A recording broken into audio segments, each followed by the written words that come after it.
Now we come to our first highlight, our first keynote, and this is Henning Melber.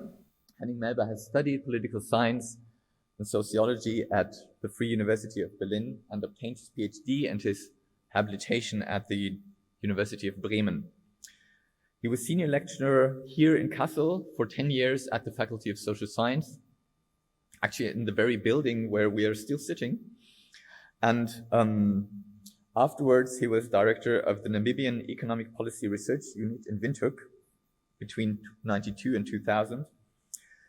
He was research director of the Nordic Africa Institute 2000 to 2006 and director of the Dag Hammarskjöld Foundation between 2006 and 2012.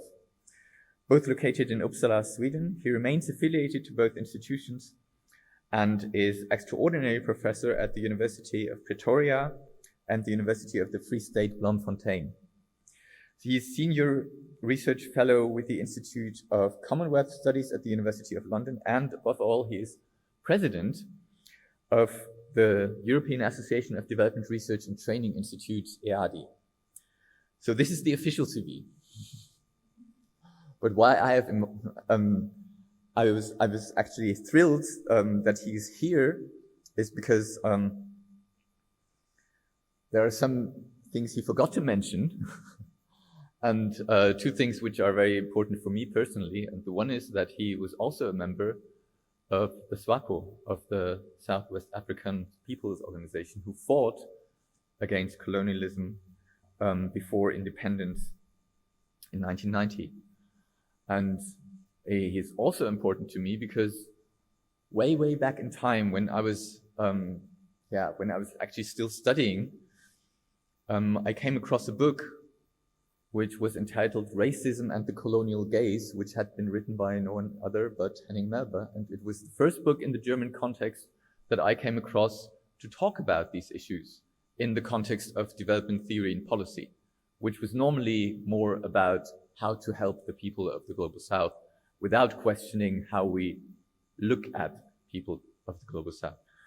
So Henning, thank you for being here, and we are looking forward to your keynote.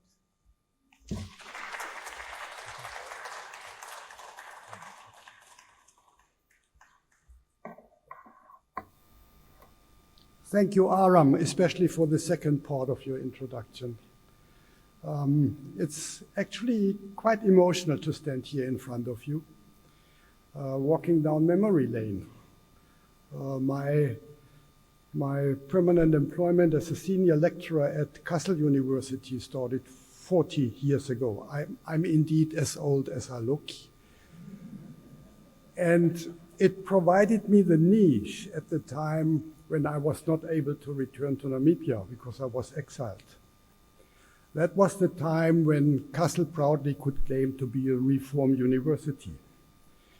I haven't followed recently the Kassel University history, but I keep it in fond memories of being one of the German reform universities which introduced obligatory courses for all teachers in social sciences, all, no matter what subject they were studying, which had then called Ausländerpädagogik, but that was 40 years back, pedagogy for immigrants. And it was then not a Universität, it already then was a Pluriversität. And I very much hope that I can familiarize now, 30 years since I left, and find some traces that bits and pieces of this have survived. That would be very nice. To see Aram here is a sign of hope that these bits and pieces have survived. And to see so many of you here coming together from all other parts of the world is also part of the bits and pieces, which give me hope that I will leave Kassel again and say, yes, Kassel, that's it. Having said that, I'll try to be within time. We are late, so they are already 25 minutes into the schedule. I hope we will not go too excessively beyond 11 o'clock. And I need to focus on a paper because I'm trying to summarize an issue which is rather complex. And the way I deal with it tries to acknowledge that we are in an academic setting. Despite the fact that this already might deserve some critical observations, because I use a kind of language, and also those others I quote, which many of us already criticize, because language is a form of power. And the mere fact that we are, despite the nice provisions of the two translators, thank you very much, I hope you don't find it too difficult. I'll try to slow down, and I know it's always a tough job. Despite their useful service, which is much appreciated, we are communicating in two European languages. So that already, to some extent, predeterminates and defines transmission of knowledge today and in many other settings. So bear with me that while I'm critical the next hour or so about knowledge and its transmission, I'm relying on the same ways of communication we should critically reflect upon. So I've preempted the criticism you might have come up with, so I'm feeling on safe grounds.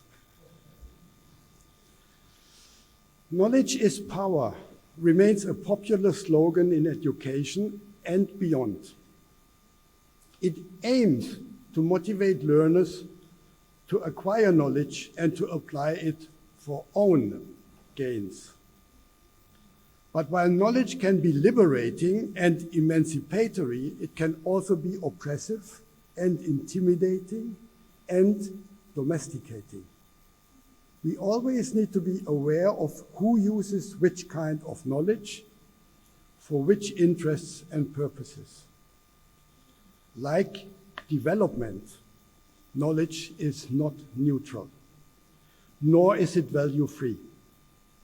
We therefore cannot uncritically affirm and praise knowledge production and its dissemination as a relevant aspect of and contribution to development without examining the nature and intention of both the knowledge created and applied, as well as the concept and meaning of development. This also requires that we must self-critically explore and question the conditions, forms, substance, and likely impact of the knowledge produced. The starting point should not be the result of knowledge production, but the process of producing knowledge. Our hierarchical world is characterized by structural asymmetries as an integral part of the reproduction of societies and institutions.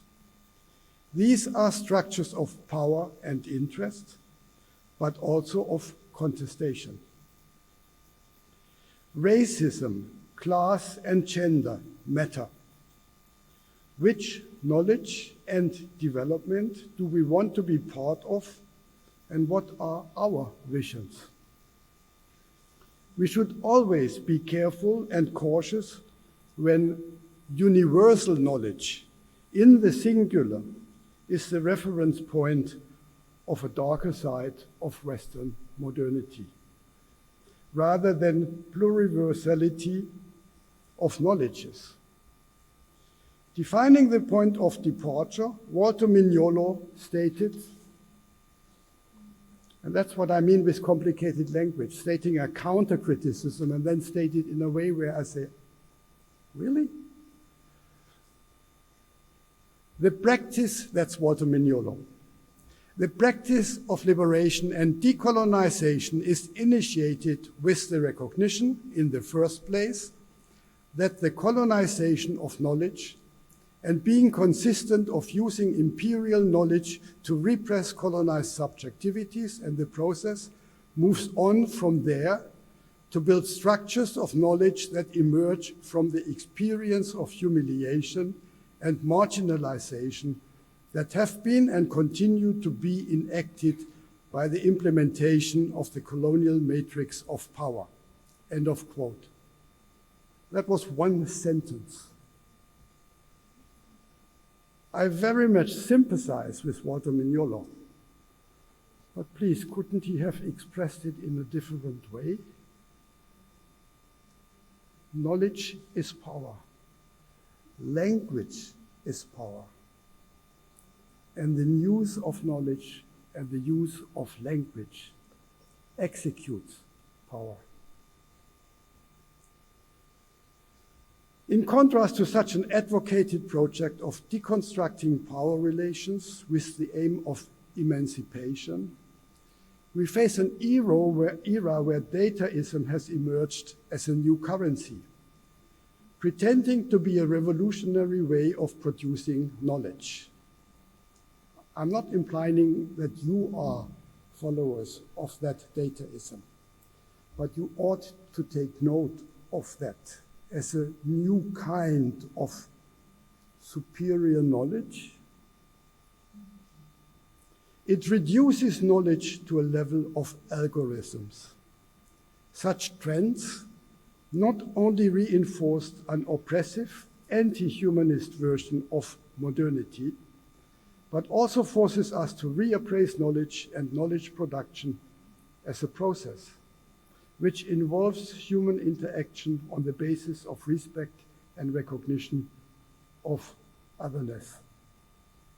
By standardizing life on Earth as data, generating object for decision-making processes, we sacrifice knowledge in other forms, influenced by empathy, social justice, and related motives, such as solidarity. And everyone who would challenge me on the grounds that is empathy science, I would dare to respond, yes, it is. If we sacrifice empathy in the production of knowledge, knowledge will be non-human. If knowledge is not any longer a combination of the multiplicity of experiences, but reduced to data processing, then knowledge remains a part of a problem instead of searching for and contributing towards a solution. What we need is to engage in knowledge and development for all as a process of mutual understanding in search of a common future beyond the Anthropocene. An intergenerational social contract which seeks to honor and respect the dignity of all life on Earth. All life on Earth. This is a challenge not limited to any particular country, but a global task. Let's not pretend that the North-South divide is categorizing on the one side the North, on the other side the South. The North has arrived in your societies in the South. Look at your elites. Look at the trajectory they pursue. The South has arrived in the North. Look at the poverty when you walk through Kassel. Look at any other place in Europe where you find poverty on the streets. North-South relations have transcended regional diversions. The pitfalls of efforts entangled in the complexity of scholarly engagement in a real world, characterized by inequalities, asymmetric structures, and corresponding hierarchical realities, are the focus of this presentation. These thoughts are founded, as Standing and Taylor diagnosed in an article in the IDS Bulletin of 2007, on the dichotomies between North and South and the massive imbalances in access to resources that produce haves and have-nots in the knowledge economy. And it's not a contradiction to what I said before, because the North and South is, of course, still reproduced in asymmetric relations. Only that you have contributing factors to the asymmetric relations as beneficiaries who have as their home the South. They are not leading an anti-imperialist struggle. They are part of the problem. They reproduce the same hierarchies. And I see from some of you nodding that you know exactly what I'm talking about. Because it makes yourself, as agents for emancipation, a risk to these regimes, which we witness everywhere. Given my own scholarly background, I will have to limit my presentation on experiences in the field of development and African studies. Their nature relates to the changing concepts and conceptualizations framing so-called development. These can be traced in their evolution of ideologies and narratives since World War II, and in more historical depth since the days of the civilizing mission. Aram is among the scholars who has worked on that quite a number of times and quite some time. With the Millennium Development Goals as a significant marker and the Sustainable Development Goals as the latest reference point on which much of development studies funding depends, the discourse and its focus has entered a new stage which directly affects the role and scope of the discipline. Not only does it shift the premises from a North-South perspective towards one viewing global challenges as a necessary and long overdue adjustment. While the SDG-triggered agenda opens new windows of opportunity, it also closes others. By reducing the notion of development and its goals to a checklist. But development studies or any other forms of research should not be defined or instrumentalized by policymakers and practitioners who engage in what they understand as development. In a chapter drafted for a forthcoming new volume of EADI, the European Association of Development Research and Training Institutes, Juan Telleria takes this essentialist approach to global issues to task. He unmasks the underlying narrow understanding of transformation of human societies and of economic, political, and social issues. As he points out, Agenda 2030, and I quote, explains the present in terms of the lack of ability to create the right context for the realization of the human essence. In this sense, the 17 goals and 169 targets. Did I mention dataism before? The 17 goals and 169 targets would be the means for the transformation of human societies in a way that they enable the full realization of the human potential. Overall, the essentialist perspective avoids an open debate about global issues. End of the quote. In another chapter to the same forthcoming volume, and here comes my reference to the host of this conference, Aram Siai. I need to be clever, am I not? Aram Siai warns to be too quickly convinced of having the answers to the problems. As he concludes, and I quote from his draft, claiming to know better what is good for the people, then they themselves would merely lead to assuming the role of the trustees again and reproduce the hierarchies of development discourse. The task ahead is to disentangle the idea of a good society from the model of the industrialized affluent societies.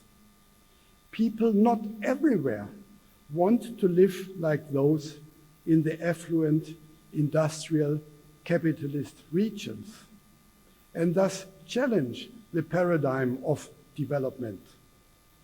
Alternatives to colonial global capitalism exist.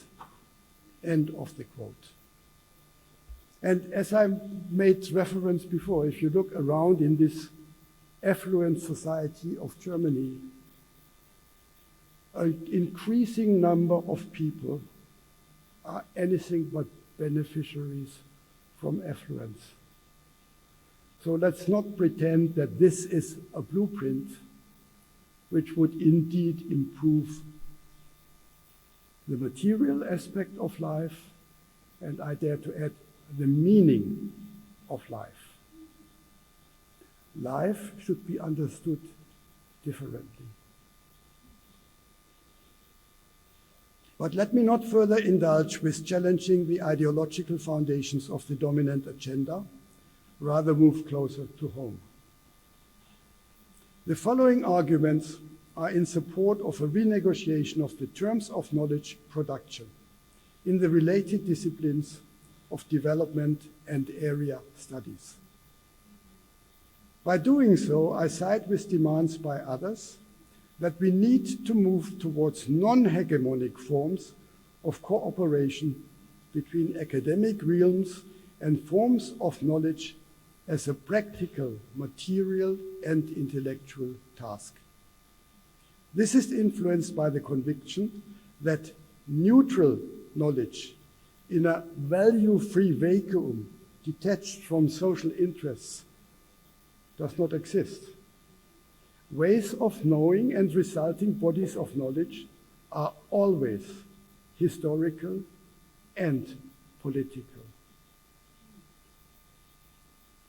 By pointing to the relevance of hierarchical structures and power, I concur with the Norwegian social scientist Halvorsen that, I quote, "The academic profession must rid itself once and for all of the notion that knowledge is invariably positive, that every question has one correct answer, pretending to be the truth, and that this is to be obtained through one correct method." End of the quote. This demands a critical self-reflection and honest assessment of our understanding of and role in research and the forms of interaction with social realities and scholars in and from the so-called Global South. True decolonization should have a critical understanding of the underlying assumptions, motivations, and values that inform research practices. We should always interrogate our own internalized value systems, which we often tend to understand and apply unchallenged as the dominant, if not only, norm.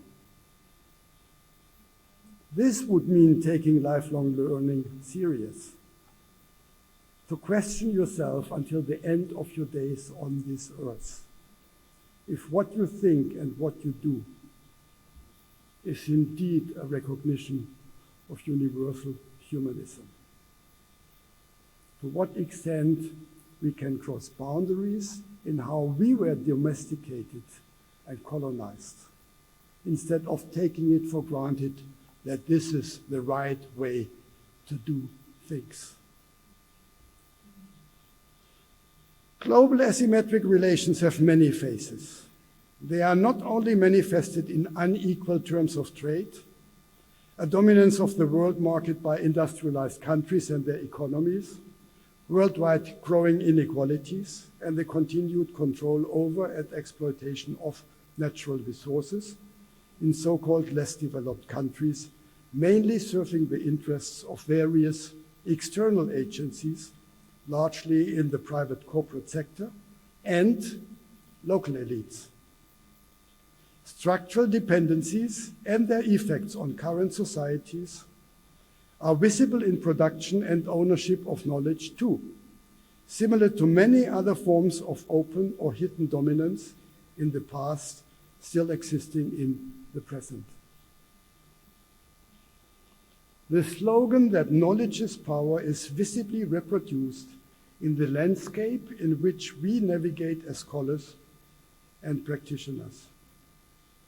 While this dictum is not new, it has a more pronounced meaning nowadays through new information technologies and media, reinforcing comparative advantages among those who apply knowledge as power. But there is a flip side to this widely accepted truism.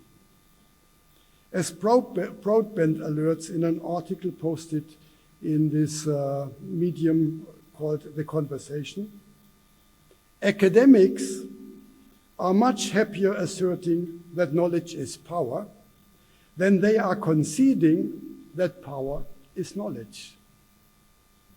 And if we don't realize the second part, we are part of the problem.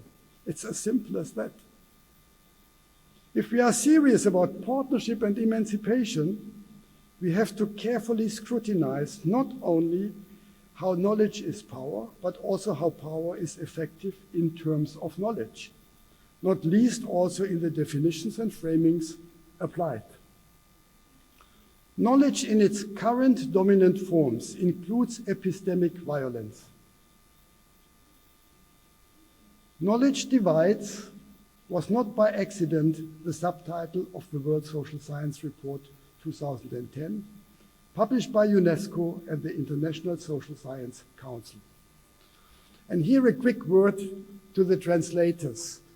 Since we have less time than originally planned, I might skip some of the parts. So I have to test your flexibility. Okay? Thanks. Let me return to the script, the World Social Science Report of 2010. Its chapters 4 and 5 provide sobering evidence to the fact that the current internationalization, like its preceding stages, tends to reinforce the dominance of the North. Inasmuch as economic disparities were integral parts of the unequal development on a global scale, reproduced and produced since the days of colonial imperialist expansion, the world of science and knowledge production displays similar characteristics of inequality. As a result, differences in the research methods and funding between Western and Africanist academia highlight the presence of severe global inequalities in what is called the knowledge economy. Scientific dependence, for example, in a continent like Africa, dubbed by the African philosopher Paulin Huntonji as extraversion, refers to the fact that scholarly African production is oriented towards predominantly an overseas public. It corresponds with and is an integral part of the structurally anchored socio-economic imbalances. A report of the 40th anniversary of the Council for the Development of Social Science Research in Africa, its acronym is CODESRIA, observed that knowledge has been colonized, raises the question of whether it was ever free. The formulation of knowledge in the singular already situates the question in a framework that is alien to times before the emergence of European modernity and its age of global domination. For the disparate modes of producing knowledge and notions of knowledge were so many that knowledges would be a more appropriate designation. It's knowledges, not knowledge. The same like with identities. There is no singular in identities. No matter where you live, how long you live there, we all have identities. The same applies to knowledge. There is not the one and only knowledge. But unfortunate, but undeniable, as Boyke Webein stated, the academy is the North. The vested interest and networks rooted in the Northern Hemisphere ensure that citation gaps result in further marginalization and gatekeeping, since certain voices do not command attention. International bibliometric databases document the bias, testifying to the common ignorance of the African publication sector in Philadelphia, Cambridge, and Paris alike. Maybe even Kassel? Meanwhile, Southern-based journals in the social sciences disclose a vast interdisciplinary and multifaceted world of discourses, representing a wide panorama of locally based reflections. You know that, isn't it? These are not confined to some irredentism, but add insights to a relevant local as well as to a globally or universally relevant debate. Which also means if the debate really wants to become relevant, it has to include these perspectives. Given such northern hegemony, the meaning of relevance must be interrogated. Adebayo Olukoshi, then Regional Director for Africa and West Africa at the International Institute for Democracy and Electoral Assistance, questioned at the Times Higher Education Africa University Summit the notion of world class as seemingly global currency. As he argued, and I quote, "The mistake which we made over time has been to assume there is a defined standard of excellence by which we must measure ourselves. Excellence itself is a changing concept, and today's universities in Africa must speak to the goals of transformation. We have an opportunity to establish a much more nuanced and considered definition of ambition that speaks to our context." End of the quote. And I think I'm now trying to skip some parts that we have a little bit of time at least before 11 o'clock for discussions. I can try to give that paper a few final touches, and then the organizers can share it with all of you if that's fine. Also maybe with some cross-references. That makes it easier also for me, feeling more comfortable if I skip now some of those heavy scholarly references to show that I have some knowledge to share with you.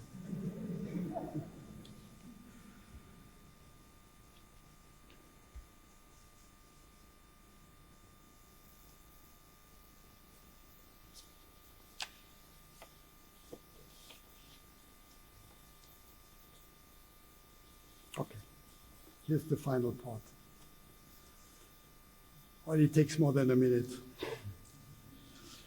Such interaction would also require a paradigm shift towards the plurality of theories, including a theory from the South. Over and above such fundamental shifts, there remains a need to equate sustainability with notions of justice, equality, and civil as well as political and socio-economic rights for individuals and collectives within a world of cultural and religious diversity, impacting on and shaping norms and values, as well as life perspectives. This requires pursuing the same goals with different but complementary responsibilities to transcend not only geographical borders, but also mental and narrow disciplinary confines, while paying respect and giving recognition to diversity and otherness when seeking and establishing common ground. Make no mistake, that's a give and take. If we are serious about partnership, I will always take the liberty to criticize you, others, if I disagree. inasmuch as I expect you to take me serious by voicing your differences and disagreements. If you are not doing that, you cultivate a new form of paternalism. You deserve to be taken serious also by being criticized, inasmuch as I deserve to be taken serious by criticized by you. Of course, not in the discussion now, but that's a different story. Hamid Dabashi is among the many who criticize dominant forms of Western knowledge, executing the power of definition, challenging the uncritical admiration and celebrity status of almost exclusively European thinkers elevated to the commanding heights of universal philosophy and history. He wonders, I quote, "What happens with thinkers who operate outside the European philosophical pedigree?" And he points to a direct and unmitigated structural link between an empire or an imperial frame of reference and the presumed universality of a thinker thinking in the bosoms of that empire. While his further challenges do not present simple answers to a complex reality, they invite further fruitful and stimulating, at times controversial, exchanges. After all, as Pankaj Mishra maintains, I quote, "That old spell of universal progress through Western ideologies, socialism and capitalism, has been decisively broken, since Europe no longer confidentially produces, as it did for 2 centuries, the surplus of global history." End of the quote. Only that many in Europe haven't realized it yet. So basically, we are the ones thinking ahead of the curve, and they don't realize that they should bank their future on us. But that's another story for another day. Maybe this is a significant part of the ultimate challenge, to question our preconceived ideas and values molded in Eurocentric and other forms of ethnocentric, in the end anthropocentric socialization and perception, guiding often unconsciously our interaction also in scholarly endeavors. Scholars from the Global South, aware of and sensitized by the history of marginalization and dehumanization inherent to our dominant worldviews, also penetrating academic discourses and paradigms, might have more to offer than many scholars from other parts of the world. Interaction by listening and learning might help us to become more aware in creating a social contract also in academia, which pursues the ultimate justification of scholarly engagement, to find ways and means to generate and apply knowledge, at times also in the form of simple insights, which often carry more weight than any academic knowledge, that is able to contribute to a better world.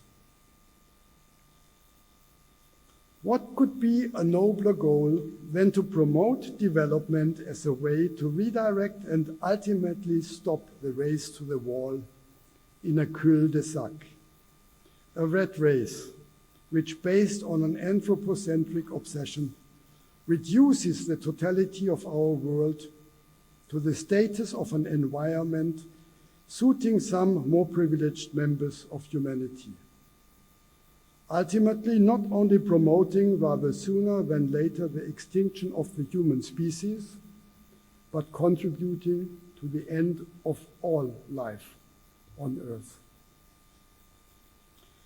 EADI might play a role as mediator and facilitator to provide a forum, encouraging robust individual scrutiny among scholars to explore, investigate, and question our socialization, mindset, values, and practices.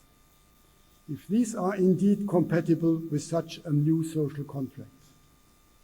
And if not, to their contributing to change by changing our own perceptions and activities in the first place. That is development as decolonization in a very fundamental and personal way. If we do not understand decolonization as a personal challenge, we haven't understood the meaning of decolonization. It's as simple as that for me. But a cautious final word on the currently popular currency of development as decolonization.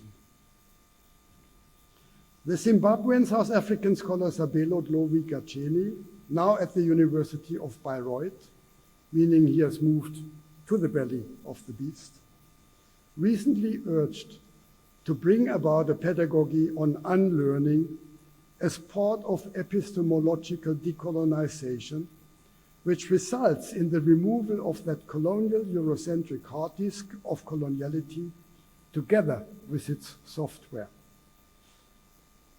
But this is easier said than done, given the complexities of existing power relations and structures.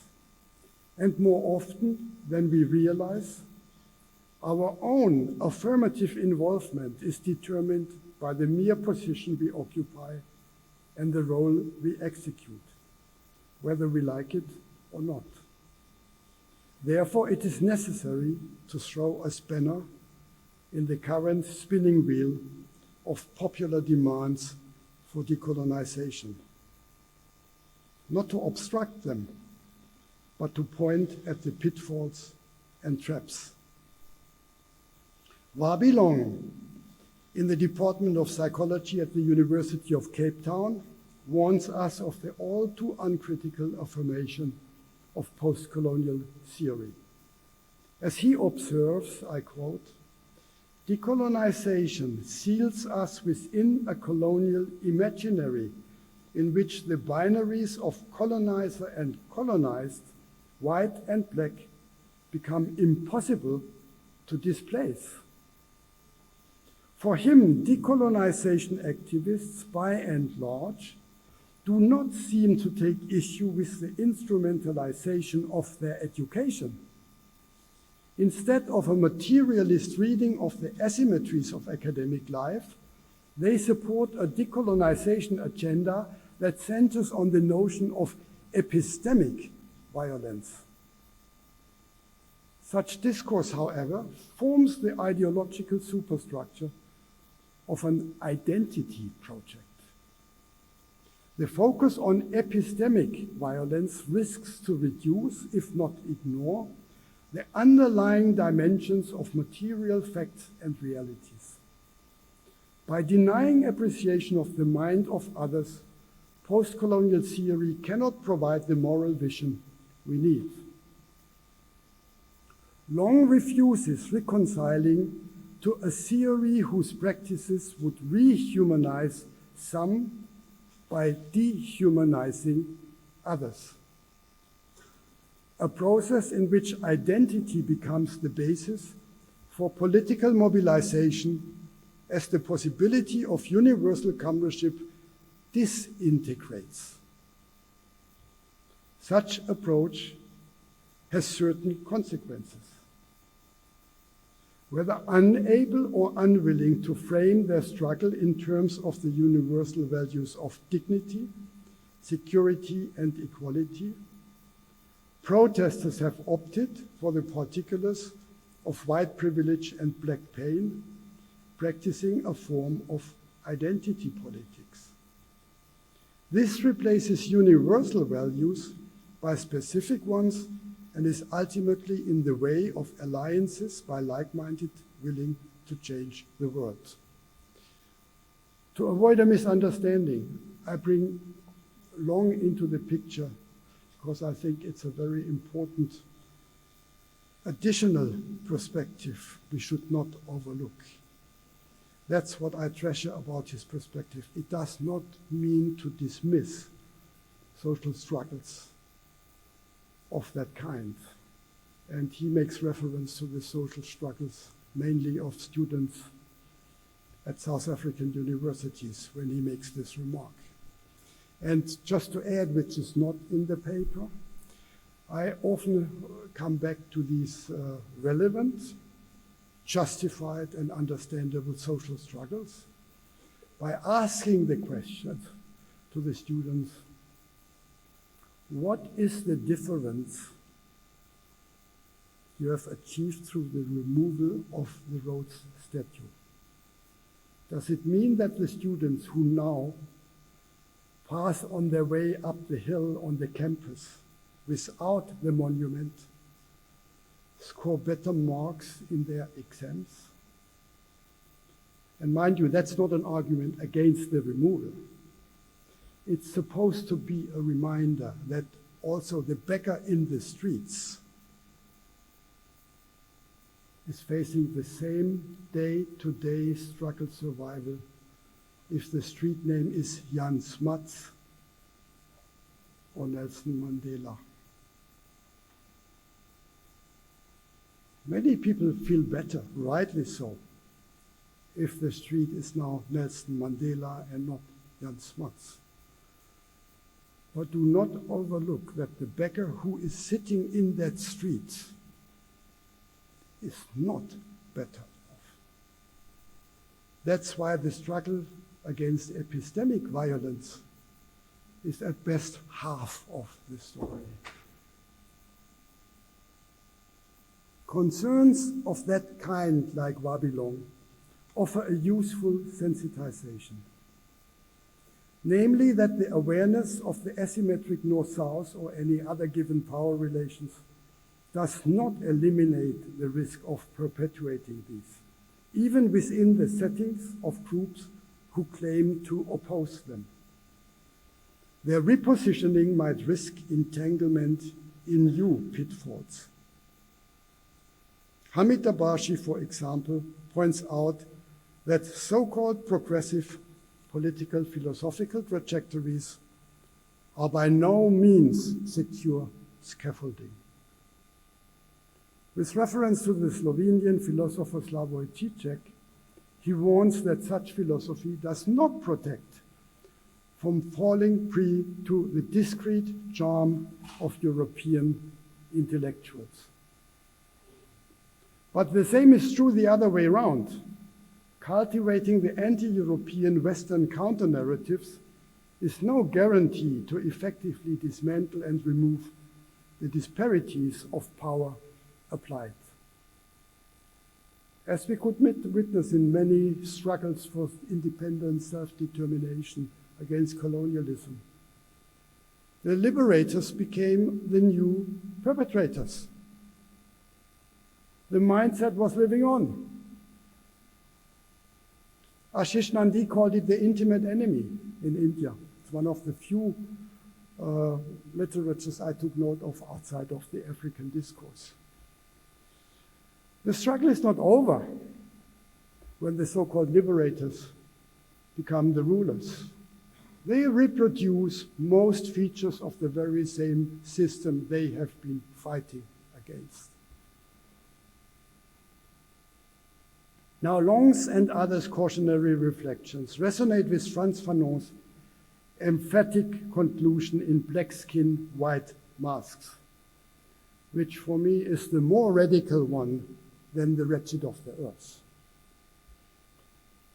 Fanon states there, I quote, "I want the world to recognize with me the open door of every consciousness." That means a search for a truly emancipatory interaction requires a paradigm shift towards the plurality of experiences, practices, knowledges, and theories. This requires to transcend not only geographical borders, but also the plurality of other confines we have internalized, while paying respect and giving recognition to diversity in efforts seeking and establishing common ground. Unfortunately, this leads to another challenge. How do we recognize otherness without othering? Having said all this and sounding as if I know best, I would like to end with what for me seems most important in an approach to decolonization.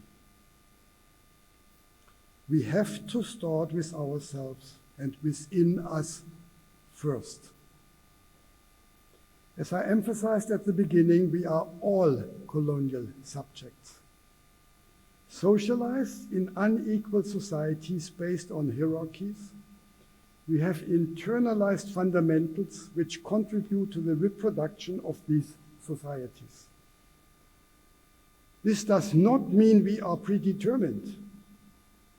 We have choices. As scholars, we are supposed to analyze and reflect. And knowledge is indeed power. It only depends which knowledge is used for what power. This requires self-critical explorations and reflections, and a change in perceptions and subsequent approaches to what we do and how we do it. We need to interrogate the knowledge we acquired and apply, and question if knowledge is indeed wisdom. We need to change attitudes and behavior. We have to start with us. And we need to learn to more often listen than to talk. And that's exactly why I should stop right here.